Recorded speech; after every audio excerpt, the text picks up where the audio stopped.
Hey everyone, welcome in. This is TT Bro. I just wanted to come back with another trade recap. I know I haven't had a trade recap in a little while, but obviously I've just been getting really busy with some other stuff, and I haven't been trading that much with the government shutdown. There just hasn't been a lot of setups, but now the government's going to be reopening, so I'm going to be trying to be more active on here, showing some more trades, and hopefully be taking more trades. But this past week, November 10th to 14th, I did take one trade. That was on Wednesday on gold, actually. So I just want to kind of give a rundown on my trade on gold and kind of just show you what I saw and why I took the trade. I ended up winning the trade for 2R, so I'm just going to run you guys through that and kind of take you through my thought process and what I see on the charts as a beginning trader on my way to becoming a self-sufficient, profitable trader. Thank you guys for watching, and let's get into it. Okay, so we're here on gold on the hourly. I kind of wanted to show you guys the hourly and the daily, and then we're going to go down to the 5-minute where I actually entered. But anyways, here's the hourly, and here is the daily using the TTFM indicator that plots those for me. So I just wanted to show you here. We zoom out a little bit. I got this low down here marked out, but I got this high, and this previous day high was really what I was targeting. That really interests me. I kind of just saw this as a retracement. We're going to consolidate. Then I thought at 9:30 was going to have some sort of manipulation, and then after 9:30 I thought we were going to go higher. Gold's been very, very bullish if you've been paying attention to it at all, and so I thought we were going to take out this high, maybe go a little bit higher, and you'll see it went quite a ways higher after that, but I got my move, took my base hit, and got out. But anyways, using this as an hourly and daily, I got my bullish, and then I went down to the 5-minute, try to pair with the hourly for my entry. So let's get down to the 5-minute.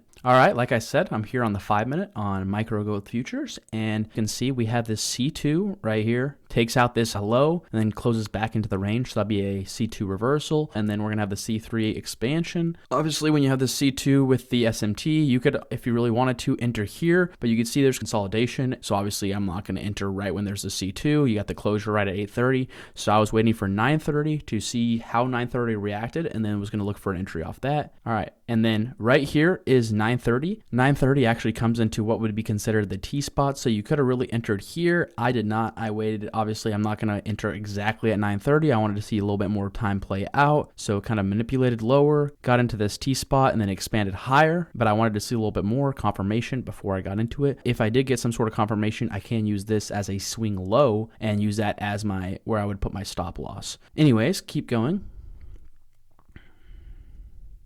And as you can see, coming out of this 9:30 protected low, when it pushes higher, I don't want to be entering in here because yes, I could have probably caught up a good move if I entered right at 9:30, but I didn't. So I missed this initial move, and then it's kind of consolidating. What I see here is with this little bit of consolidation is they're waiting for the new 4-hour candle and the new hourly candle at 10 o'clock. And then we can have a C4 continuation off the C3 expansion that we had from the C2 reversal. So I wouldn't want to enter in here because this higher time frame candle has already moved so much that if I entered right here, at best, I'm only getting from here to here, and you don't want to enter in the middle of the candle. So anyways, I waited for 10 o'clock. I got this move a little bit lower, and it went right into this T spot. I actually was able to get my entry at 4142.7. So right here, right at the base of this candle of the body. And then we have this one protected low here, but I wouldn't want to put my stop all the way down here because if I'm targeting this previous day high, this big of a stop loss, that's only going to give me a 1 risk to reward ratio. So I have this other protected low here from that consolidation at 9:45 that built up. It created this swing low. So I'm able to use this swing low and right here have my stop loss. So 2.37R. And now we'll let this play out.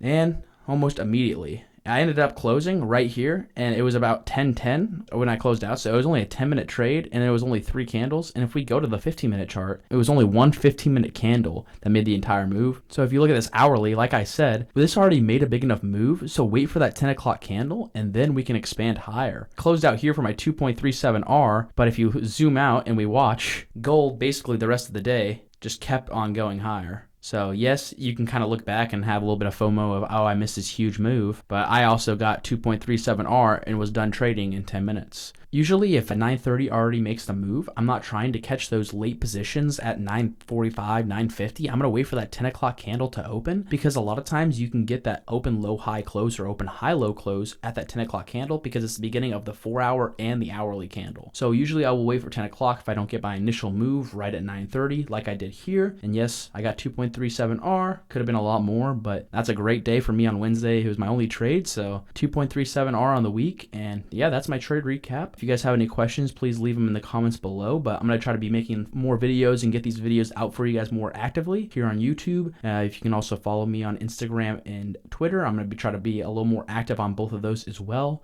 So thank you guys for watching, and I'll catch you guys here back on the next one. Thank you.